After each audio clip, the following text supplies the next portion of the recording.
अस्सलाम वालेकुम met class. हम लोग कर रहे थे हिस्ट्री का बाब नंबर 5, जिसमें हम लोगों ने प्रीवियस लेक्चर में किया था शोर की आलूदगी के बारे में पढ़ा। यानी हम डेली बहुत सी आवाज़ें सुनते हैं, कुछ आवाज़ें हमें बहुत अच्छी लगती हैं, लेकिन जब ये आवाज़ें हद से बढ़ जाती हैं तो इसको शोर की आलूदगी का नाम देते हैं। तो शोर की आलूदगी की बहुत सी वजूहात होती हैं, जैसे कि washing machine, air cooler, TV वगैरह का शोर। इसके अलावा तजारती और सनती इलाकों में प्रेस प्रिंटिंग फैक्ट्रियों में जहाँ मुख्तलिफ अशिया तैयार करते हैं, ये भी शोर का बाइस बनते हैं। शोर की आलूदगी के मुख्तलिफ असरात भी मुरतब होते हैं, जैसे कि सुनने की सलाहियत मुतासिर होती है और बाज़ औक़ात जो है वो सुनने की सलाहियत अक्सर ख़त्म भी हो जाती है। बहुत गुस्सा भी आता है, ब्लड प्रेशर भी बढ़ जाता है और सर दर्द भी होता है। ओके स्टूडेंट्स, आज का जो हमारा टॉपिक है वो है ग्लोबल वार्मिंग। तो कुदरत ने स्टूडेंट्स हमारी ज़मीन के इर्द गिर्द एक हिफाजती गुलाब बना रखा है, जिसको हम लोग कुर्रा हवाई भी कहते हैं।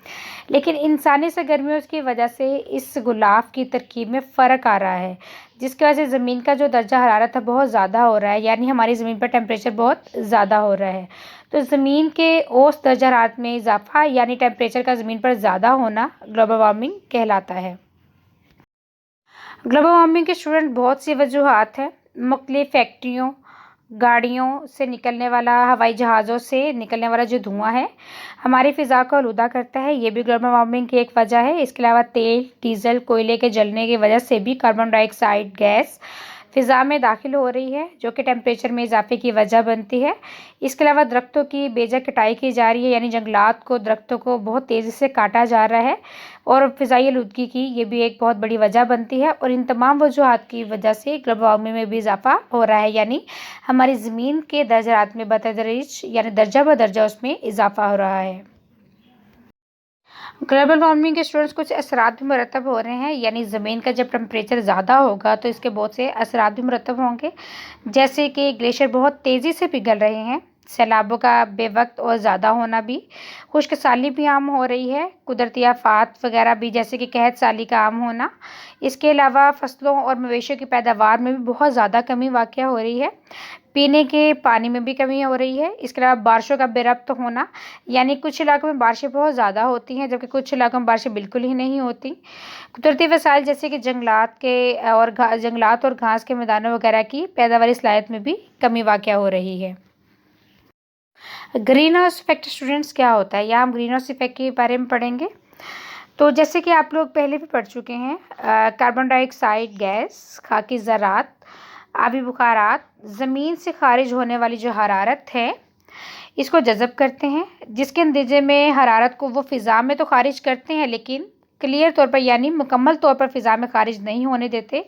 इस तरह जब ज़मीन हरारत को जज़ब करती है तो ज़मीन का जो नीचे वाला हिस्सा होता है इसमें टेम्परेचर ज़्यादा हो जाता है, तो निचले हिस्से में टेम्परेचर का ज़्यादा होना ग्रीन हाउस इफेक्ट कहलाता है। फ्रेंड्स, आज हम लोगों ने ग्लोबल वार्मिंग के बारे में पढ़ा कि कुदरत ने हमारी ज़मीन के इर्द गिर्द गुलाब बनाया हुआ है, जिसको कुर्रा हवाई कहते हैं, लेकिन इंसानी सरगर्मियों से इसके गुलाब में फ़र्क आ रहा है, जिसका से ज़मीन का टेम्परेचर ज़्यादा हो रहा है। तो ज़मीन के टेम्परेचर का ज़्यादा होना ग्लोबल वार्मिंग कहलाता है। इसकी बहुत सी वजूहत है ग्लोबल वार्मिंग की, जैसे कि फैक्ट्रियों, गाड़ियों, हवाई जहाज़ों, ट्रेनों वगैरह से जो धुआं निकलता है ये भी ग्लोबल वार्मिंग की एक वजह बनता है। तेल, डीज़ल और कोयले के जलाने से भी कार्बन डाइऑक्साइड गैस हवा में दाखिल होती है, हमारी फ़िज़ा को आलूदा करती है, जो कि दर्जा हरारत में इजाफे की वजह बनती है। दरख्तों को बेजा काटा जा रहा है और फ़िज़ाई आलूदगी भी ग्लोबल वार्मिंग की एक वजह है। आज जब ग्लोबल वार्मिंग कुछ असरात भी मुरतब हो रहे हैं, माहौलियाती जो है वो तब्दीलियाँ रोनुमा हो रही हैं, समुंदर की सतह में इजाफा हो रहा है, यानी ग्लेशियर बहुत तेज़ी से पिघल रहे हैं, सैलाब भी बेवक्त और ज़्यादा जो है वो हो रहे हैं, दर्जा हरारत में इजाफा हो रहा है और खुश्क साली बहुत आम हो रही है, बड़े पैमाने पर बीमारियां भी फैल रही हैं, फसलों और मवेशियों की पैदावार में बहुत हद तक कमी वाक़ई हो रही है, पीने का पानी भी कम होना शुरू हो गया है और बारिशें बेरब्त हो रही हैं, जैसे कि बाज़ इलाकों में बारिशें बहुत ज़्यादा और कुछ इलाकों में बारिशें बहुत कम होती हैं। कुदरती वसाइल जैसे कि जंगलात, घास के मैदान वगैरह की पैदावारी सलाहियत भी कम हो रही है। अब ग्रीन हाउस इफेक्ट हम लोग पढ़ लेते हैं स्टूडेंट्स, क्या होता है। कार्बन डाइऑक्साइड गैस, खाकी ज़रात, आबी बुखारात ज़मीन से खारिज होने वाली हरारत को जज़ब करते हैं। ये तमाम गैसें स्टूडेंट्स कुर्रा हवाई का जो गुलाफ है उसमें मौजूद होती हैं। तो क्या है कि कार्बन डाइऑक्साइड गैस, खाकी ज़रात, आबी बुखारात ज़मीन से जो हरारत खारिज होती है उसको जज़ब करते हैं और उस हरारत को मुकम्मल तौर पर फ़िज़ा में खारिज होने नहीं देते और कुछ हरारत को जज़ब कर लेते हैं। तो कुर्रा हवाई के नीचे वाले हिस्से में, यानी कुर्रा हवाई क्या है, ये हमारी ज़मीन के इर्द-गिर्द गुलाफ है। तो कुर्रा हवाई के नीचे वाले हिस्से में अगर टेम्परेचर ज़्यादा होगा तो इसको ग्रीन हाउस इफ़ेक्ट कहते हैं। तो स्टूडेंट्स, आज हम लोगों ने ग्लोबल वार्मिंग पढ़ा, इसकी वजूहात पढ़ी, इसके असरात पढ़े और ग्रीन हाउस इफ़ेक्ट पढ़ा। तो जो टॉपिक आप लोग को पढ़ाया गया है वो आप लोगों ने अच्छे तरीके से याद करना है।